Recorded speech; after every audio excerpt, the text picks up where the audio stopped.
अणपछातियां लाशां दी बात पाउण वाले नूं भी अणपछाती लाश बना दिता गया।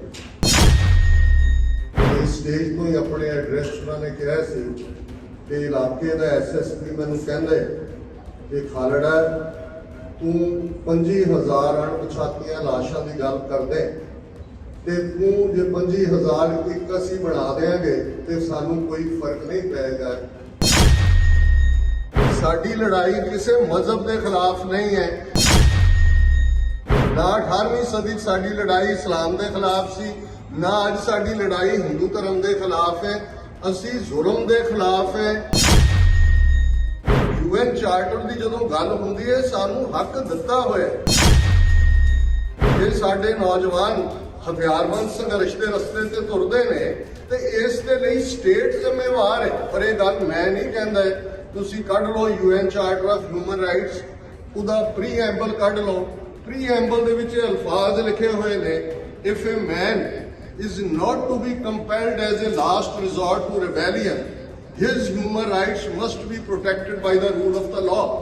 कि जे किसी मनुख नूं बगावत दे अखीरले रस्ते ते जाण तो रोकना ते फिर हर हालत विच उहदे इंसानी हकूकां दी हिफाजत होनी चाहिदी है। वाहिगुरू जी का खालसा वाहिगुरू जी की फतेह। साहिब श्री गुरु ग्रंथ साहिब जी की हजूरी भी जुड़े बैठे सतगुरु जी का अपना आपा गुरु खालसा साध संगत जीओ। अज दुनिया भर में जिथे भी गुरु नानक नाम लेवा सिख संगतां वसदियां ने, आदि बीड़ गुरु ग्रंथ साहिब जी के हरमंदर साहिब के अंदर पहला प्रकाश जिहड़ा अज तो 418 वरे पहला होया उस याद मना रहे हैं।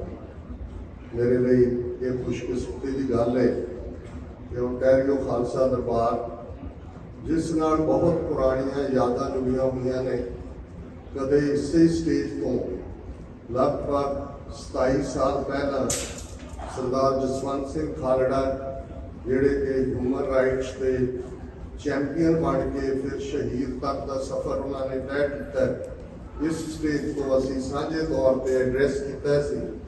और कुछ महीनों बाद ही जो इतों गए और 6 सितंबर 1995 उन्होंने घरों बाहर अमृतसरों जो कि अपनी कार धो रहे थे पुलिस ने चुकया तो अणपछातियां लाशां की बात पाउण वाले नूं भी अणपछाती लाश बना दिता गया। इस स्टेज तो ही अपने एड्रैस उन्होंने कहा सी कि इलाके का SSP मैनूं कहंदा कि खालड़ा तू 25,000 अणपछातियां लाशां की गल कर दे ते तू जे 25,000 एक असीं बना देंगे तो सानू कोई फर्क नहीं पेगा। सचमुच उन्हां हाकमां ने जिन्हां ने ये मिथ्या होए कि गुरु नानक साहिब के इस पंथ नूं, निर्मल पंथ नूं, खालसा पंथ नूं जिहड़ा सच हक इंसाफ का पहरेदार है, झंडा बरदार है, इस नूं हिंदूत्ववाद दे विच जज़ब करना ते उन्होंने इस काम दे लई चाणक्य दे चारों हथियार साम दाम दंड भेद बड़ी बेगिरकी दे नाल वरते ने और वरत रहे हैं। मैं दरबार हॉल दे विच बहुत सारे यंगस्टर्स को भी देख रहे हैं। ये भी कई बार देश चाल हम ते पुनः भी जो 10वें पातशाह आनंदपुर साहब को पौंटा साहब आके टिकते ने, पाँव टिका पौंटा बनते तो फिर वो कहते हैं कि कदे मैं पटने तो आनंदपुर आया, फिर देश चाल हुई है कि आनंदपुर को मैं पौंटा आया। मैं समझदा भी ये भी अकाल पुरख के भाणे छुंदे कि जे 50,000 तो ज़्यादा स्टूडेंट साडी धरती को इत्थे आ रहे हैं कैनेडा जिथे डायस्पोरा सिखा ने बड़ियां मल्लां मारियां ने। और इसे स्टेज को इस बार खालड़ा ने कहा सी कि कदे मेरा दादा जिहड़ा कामागाटा मारू जहाज दे विच आया सी उन्होंने वापस मोड़ दिता गया सी, पर अज उहदा खोका गल कर रहा है। मैं समझदा भी साडे नौजवान जिहड़े उत्थों दे माहौल नूं भी समझदे ने, इत्थों दीयां फ्रीडम्स नूं भी माणदे ने ते सानू ये समझण की लोड़ है कि कौम के सामने किन्ने वड्डे चैलेंज ने। जदों असीं एक फ्रीलैंस थिंकर ਮਿਲਾਨ ਕੁੰਦਰਾ ਦੀ ਗੱਲ ਕਰਦੇ ਹਾਂ, ਜੇ ਤੁਸੀਂ ਕਦੇ ਗੂਗਲ ਕਰੋ ਤੇ ਤੁਹਾਨੂੰ ਉਸ ਦੀਆਂ ਹੋਰ ਵੀ ਰਾਈਟਿੰਗਸ ਮਿਲਣਗੀਆਂ। ਉਹਨੇ ਜਿਹੜੀ ਇੱਕ ਕੋਟ ਕਹੀ ਹੈ, ਜਿਹੜੀ ਦੁਨੀਆ ਦੀਆਂ ਜਿੰਨੀਆਂ ਫਰੀडम ਮੂਵਮੈਂਟਸ ਨੇ ਉਹ ਕੋਟ ਕਰਦੇ ਨੇ, ਉਹ ਕਹਿੰਦਾ ਦਾ first step towards liquidation of a people is to destroy its books, its culture, its history. Then have somebody to write new books, invent new culture, create new history. Before long, those people will forget that what they were and what they are. ਹੁਣ ਇਹਨੂੰ ਜੇ ਸਮਝੀਏ ਕਿ ਕਿਵੇਂ ਇੱਕ culture, ਇੱਕ ਵਿਚਾਰਧਾਰਾ, ਇੱਕ ਪਾਸੇ ਸਾਡੇ ਕੋਲ ਗੁਰੂ ਗ੍ਰੰਥ ਸਾਹਿਬ ਦੀ ਵਿਚਾਰਧਾਰਾ ਹੈ, ਉਹ ਵਿਚਾਰਧਾਰਾ ਹੈ ਜਿਸ ਨੂੰ ਭਾਈ ਗੁਰਦਾਸ ਜੀ ਨੇ ਕਿਹਾ ਕਿ ਇਹ ਗੁਰਮਤਿ ਗਾਡੀ ਰਾਹ ਚਲਾਇਆ, ਜਿਸ ਨੂੰ ਭਾਈ ਸਾਹਿਬ ਨੇ ਕਿਹਾ ਮਾਰਿਆ ਸਿੱਕਾ ਜਗਤ ਵਿੱਚ ਨਾਨਕ ਨਿਰਮਲ ਪੰਥ ਚਲਾਇਆ, ਜਿਹਨੂੰ ਭਾਈ ਸਾਹਿਬ ਨੇ ਕਿਹਾ ਸ਼ਬਦ ਜਿੱਤੀ ਸਿੱਧ ਮੰਡਲੀ ਕੀਤੋਸ ਆਪਣਾ ਪੰਥ ਨਿਰਾਲਾ। ਪੰਥ ਲਫ਼ਜ਼ ਭਾਈ ਗੁਰਦਾਸ ਵੀ ਇਸਤੇਮਾਲ ਕਰਦੇ ਨੇ, ਤੇ ਜਦੋਂ ਤੁਸੀਂ ਰੋਜ਼ਾਨਾ ਦਰਬਾਰ ਸਾਹਿਬ 'ਚ ਪ੍ਰਕਾਸ਼ ਹੁੰਦਾ ਦੇਖਦੇ ਹੋ ਲਾਈਵ, ਤੇ ਭੱਟਾਂ ਦਾ ਇੱਕ ਸਵਈਆ ਉੱਥੇ ਦੁਹਰਾਇਆ ਜਾਂਦਾ ਹੈ ਕਿ ਇੱਕ ਉੱਤਮ ਪੰਥ ਸੁਣਿਓ ਗੁਰ ਸੰਗਤ, ਤਹਿ ਮਿਲੰਤ ਜਮ ਤਰਾਸ ਮਿਟਾਈ, ਇੱਕ ਅਰਦਾਸ ਪਾਠ ਕੀਰਤ ਕੀ ਗੁਰੂ ਰਾਮਦਾਸ ਰਾਖੋ ਸ਼ਰਣਾਈ। ਉੱਤਮ ਪੰਥ, ਹੁਣ ਇਹ ਉੱਤਮ ਪੰਥ, ਨਿਰਮਲ ਪੰਥ, ਉਹ ਪੰਥ ਜਿਹੜਾ ਸੱਚ ਹੱਕ ਇਨਸਾਫ ਦਾ ਝੰਡਾ ਬਰਦਾਰ ਹੈ, ਤੇ ਟਕਰਾਅ ਉਸ ਵਿਚਾਰਧਾਰਾ ਨਾਲ ਹੈ 3500 ਸਾਲ ਪੁਰਾਣੀ ਰਿਗਵੇਦ ਤੋਂ ਸ਼ੁਰੂ ਹੁੰਦੀ ਮਨੂ ਸਿਮਰਤੀ ਰਾਹੀਂ ਕੋਡੀਫਾਈ ਲਾਅ ਬਣਦਾ, ਜਿਹੜਾ ਇਨਸਾਨ ਨੂੰ ਇਨਸਾਨ 'ਚ ਵੰਡਦਾ, ਜ਼ਾਤ ਪਾਤੀ ਸਿਸਟਮ ਕ੍ਰੀਏਟ ਕਰਦਾ ਹੈ, ਵਰਣ ਆਸ਼ਰਮ, ਵਰਣ ਸੰਸਕ੍ਰਿਤ ਦਾ ਲਫ਼ਜ਼ ਹੈ ਜਿਹਦਾ ਮਤਲਬ ਹੈ ਕਲਰ, ਇਹਦੀ ਸ਼ੁਰੂਆਤ ਹੀ ਰੇਸਿਜ਼ਮ ਦੇ ਕਾਨਸੈਪਟ ਤੋਂ ਹੁੰਦੀ ਹੈ। ਤੇ ਸਾਡਾ ਕੰਮ ਸਿਰਫ ਤੱਥਾਂ ਨੂੰ ਸਾਹਮਣੇ ਰੱਖਣਾ ਹੈ। ਸਾਡੀ ਲੜਾਈ ਕਿਸੇ ਮਜ਼ਹਬ ਦੇ ਖਿਲਾਫ ਨਹੀਂ ਹੈ, ਨਾ 18ਵੀਂ ਸਦੀ 'ਚ ਸਾਡੀ ਲੜਾਈ ਇਸਲਾਮ ਦੇ ਖਿਲਾਫ ਸੀ, ਨਾ ਅੱਜ ਸਾਡੀ ਲੜਾਈ ਹਿੰਦੂ ਧਰਮ ਦੇ ਖਿਲਾਫ ਹੈ। ਅਸੀਂ ਜ਼ੁਲਮ ਦੇ ਖਿਲਾਫ ਹੈ, ਆਪਣੇ ਹੱਕ ਲੈਣ ਦੀ ਗੱਲ ਹੈ।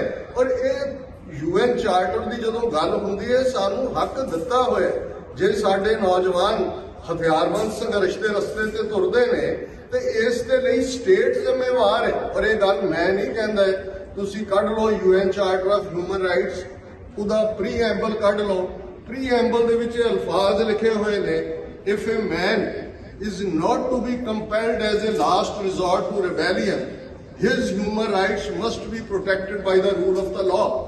ਕਿ ਜੇ ਕਿਸੇ ਮਨੁੱਖ ਨੂੰ ਬਗਾਵਤ ਦੇ ਅਖੀਰਲੇ ਰਸਤੇ ਤੇ ਜਾਣ ਤੋਂ ਰੋਕਣਾ ਤੇ ਫਿਰ ਹਰ ਹਾਲਤ ਵਿੱਚ ਉਹਦੇ ਇਨਸਾਨੀ ਹਕੂਕਾਂ ਦੀ ਹਿਫਾਜ਼ਤ ਹੋਣੀ ਚਾਹੀਦੀ ਹੈ। ਇਹਨੂੰ ਜੇ ਤੁਸੀਂ ਧਿਆਨ ਨਾਲ ਦੇਖੋ ਤੇ 10ਵੇਂ ਪਾਤਸ਼ਾਹ ਦਾ ਉਹ ਜ਼ਫਰਨਾਮੇ ਦਾ ਸ਼ੇਰ ਜਿਹੜਾ ਉਹਨਾਂ ਨੇ ਔਰੰਗਜ਼ੇਬ ਨੂੰ ਲਿਖਿਆ, ਉਹਦੀ ਇੰਗਲਿਸ਼ ਟ੍ਰਾਂਸਲੇਸ਼ਨ ਹੈ। ਗੁਰੂ ਸਾਹਿਬ ਨੇ ਫਰਮਾਇਆ ਸੀ ਚੁੰਕਾਰਸ ਹਮਾ ਹੀਲ ਤੇ ਦਰਗੁਜ਼ਸ ਹਲਾਲਸ ਬੁਰਦਨ ਬਾ ਸ਼ਮਸ਼ੀਰੇ ਦਸ, ਕਿ ਹੋਵੇ ਕੰਮ ਨਾ ਪੂਰਾ ਜੇਕਰ ਹੀਲੇ ਕਰ ਥੱਕ ਜਾਈਏ, ਹੈ ਹਲਾਲ ਨਾਲ ਤਲਵਾਰਾਂ ਹੱਥੀ ਫੜ ਵਾਈਏ।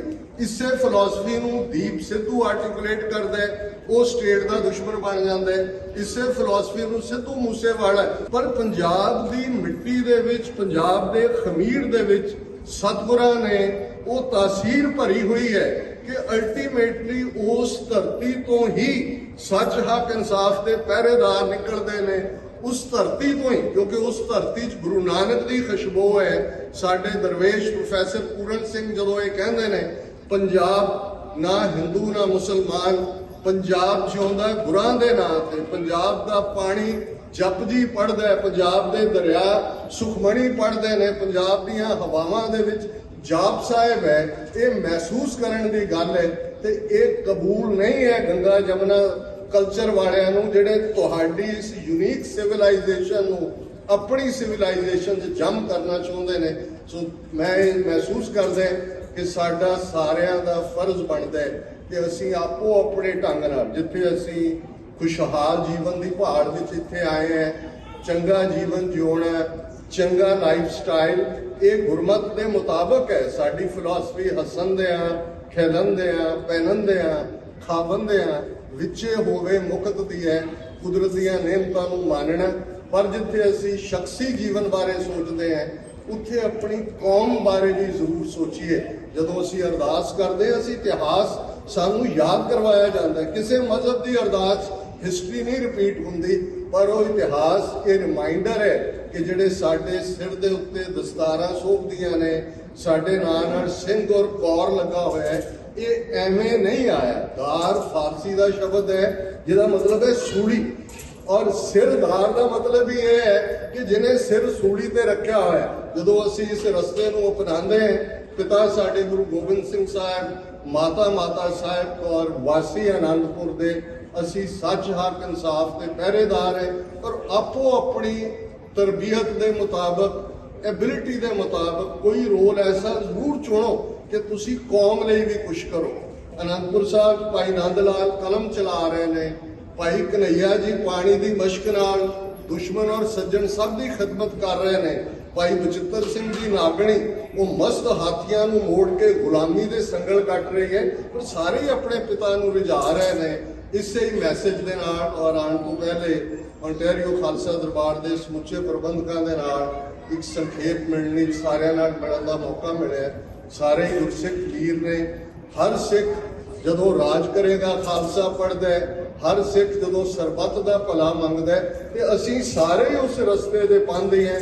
ਸਤਿਗੁਰੂ ਰਹਿਮਤ ਕਰੇ ਕਿ ਗੁਰੂ ਨੇ ਪੰਥ ਨੂੰ ਬੇਘਰੇ ਨਹੀਂ ਰਹਿਣ ਦੇਣਾ। ਇਹ ਇਕਰਾਰਨਾਮਾ ਹੈ ਸਤਿਗੁਰੂ ਦਾ ਪੰਥ ਨਾਲ। ਪੰਥ ਖਾਲਸਾ ਖੇਤੀ ਮੇਰੀ, ਹਉ ਸੰਭਾਲ ਕਰੋ ਤਿਸ ਕੇਰੀ। ਅਸੀਂ ਆਪਣੇ ਹੱਕਾਂ ਲਈ ਖਲੋਣਾ, ਤੇ ਜਿਵੇਂ 20ਵੀਂ ਸਦੀ ਦੇ ਮਹਾਨ ਸਿੱਖ ਸ਼ਹੀਦ ਸੰਤ ਜਰਨੈਲ ਸਿੰਘ ਜੀ ਖਾਲਸਾ ਪਿੰਡਰਾਂ ਵਾਲਿਆਂ ਨੇ ਕਿਹਾ ਸੀ, ਖਾਲਸਾ ਜੀ ਸ਼ਹੀਦਾਂ ਦੇ ਖੂਨ ਦਾ ਹੱਕ ਲੈਣਾ, ਤੇ ਸਾਡੇ ਲਈ ਸ਼ਹੀਦਾਂ ਦੇ ਖੂਨ ਦਾ ਹੱਕ ਖਾਲਿਸਤਾਨ ਦੀ ਪ੍ਰਾਪਤੀ ਨਾਲ ਜੁੜਿਆ ਹੋਇਆ ਹੈ। ਦਰਿਆਏ ਜਮਨਾ ਤੋਂ ਵਾਘਾ ਤੱਕ ਇੰਡੀਪੈਂਡੈਂਟ ਸੋਵਰਨ ਨੇਸ਼ਨ ਖਾਲਿਸਤਾਨ ਪੰਥ ਨੇ ਲਿਬਰੇਟ ਕਰਵਾਉਣਾ। ਇਸ ਬਾਰੇ ਕਿਸੇ ਨੂੰ ਕੋਈ ਸ਼ੱਕ ਸ਼ੁਬਾ ਨਹੀਂ ਹੋਣਾ।